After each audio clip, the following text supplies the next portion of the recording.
Naranasan nyo na yung pakiramdam na parang dry na dry ka. Subukan nyo na yon.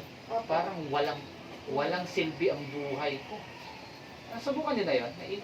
Minsan sa buhay ninyo, ako naranasan ko yan eh. Yung bang mag-isa ka lang sa bahay, gusto mong maglaslas. Gusto mong maglaslas dahil sa kawalang kakwentahan ng buhay.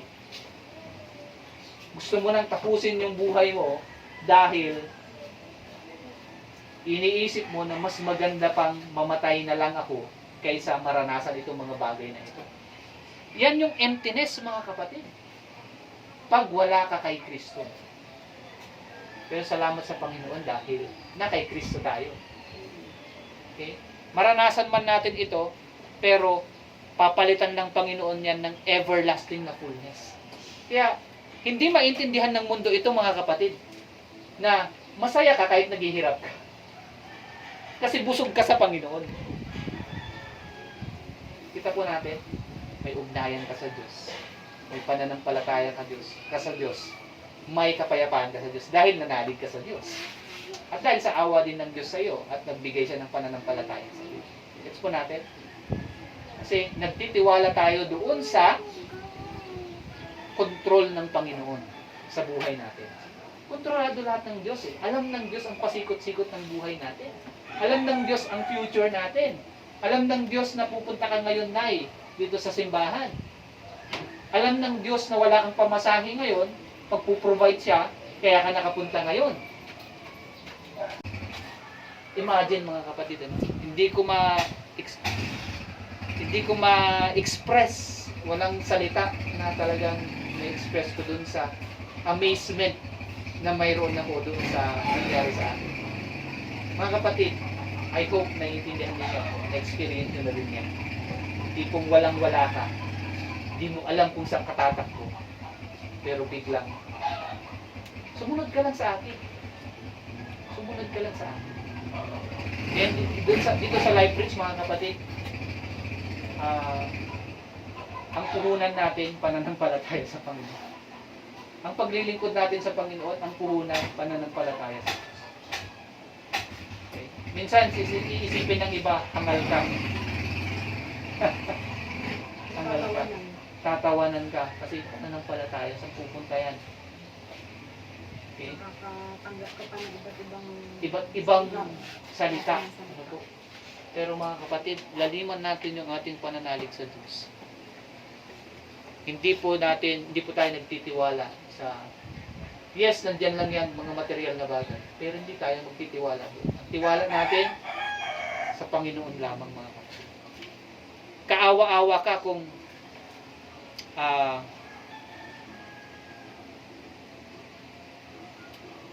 ikaw ay busog ngayon sa mundo. Pero sa eternity, wala ka. Okay? Endless emptiness. And then, pangatlo, sabi diyan, woe to you who laugh now, for you shall mourn and weep. Grabe, no? Forever misery against endless joy. Sa Tagalog ng misery ay miserableng buhay. Pero sa tingin ng tao, maganda yung buhay mo. Panlabas. Okay? Pero sa buhay mo inside, sa puso mo, sa isip mo, miserable ka kasi wala kang Kristo sa buhay.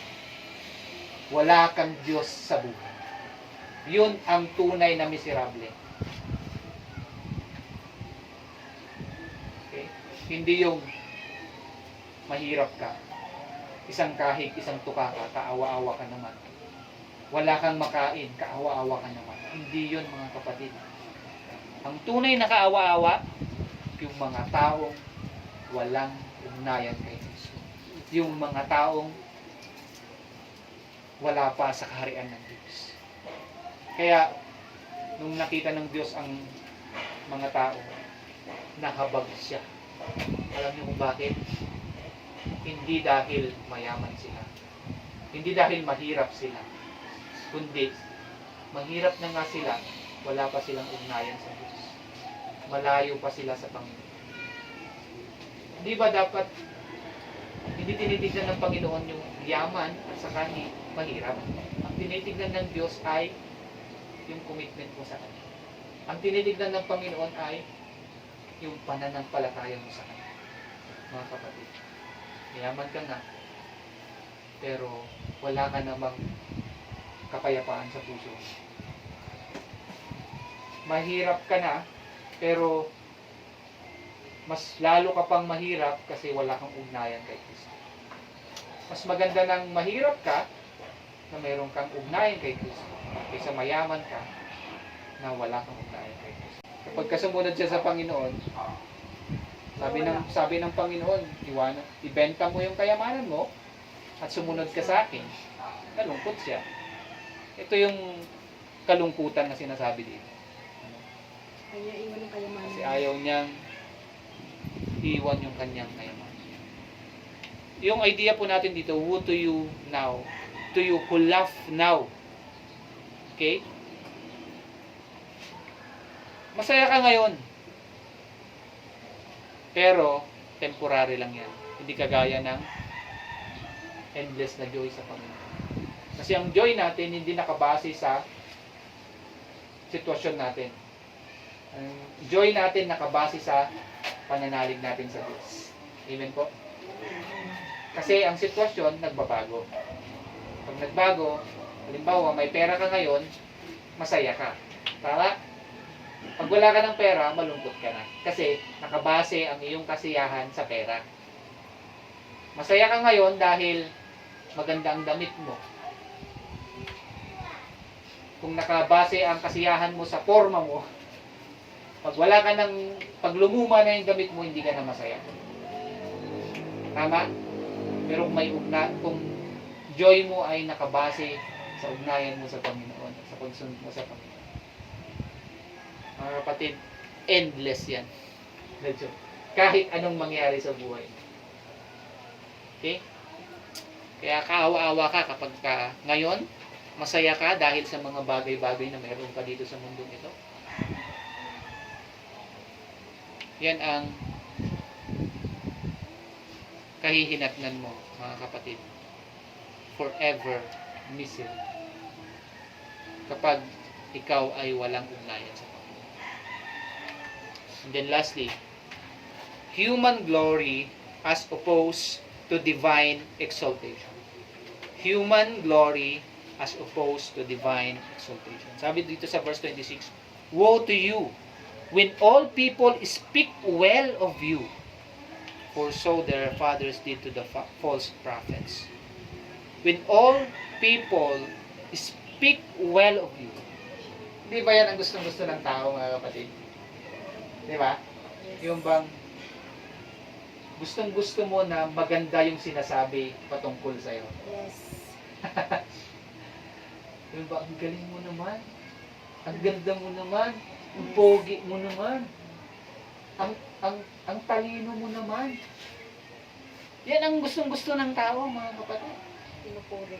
Pinupuri ka. Exactly. Sabi dito, human glory, human praise.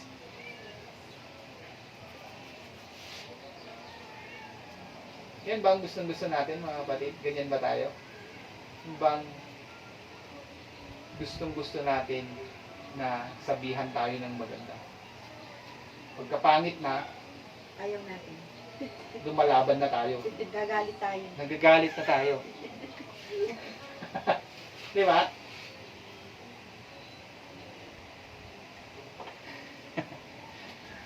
So, mga kapatid, kapag ka human glory talaga, ang laking problema yan. Laking problema. Pero kung titignan mo yung divine exaltation, ibig sabihin, nakatutok ka lang doon sa pagtaas ng pangalan ng Panginoon sa buhay mo, mga kapatid, nandyan yung tunay na glory. ano po, human exaltation, human glory, as opposed to divine exaltation. Kaawa-awa ka kapag ang gusto mo lang mangyari sa buhay mo ay purihin ka. Kaawa-awa ka kung gusto mo lang mangyari sa buhay mo na sabihin sa'yo, ang talino mo naman, ang galing mo naman, ang pogi mo naman. Dumidikit yung mga tao sa'yo dahil mayaman ka. Sinasabihan ka ng magaganda dahil mayaman ka. Pero actually, sumisip-sip lang sila sa'yo dahil may gusto silang makuha. Okay? So, mga kapatid, malalim po ito. Tingnan po check po natin yung ating sarili. Baka nakafocus tayo masyado sa ating sarili. Nawala na yung attention natin sa pagsunod natin sa Panginoon. Double check natin mga kapatid.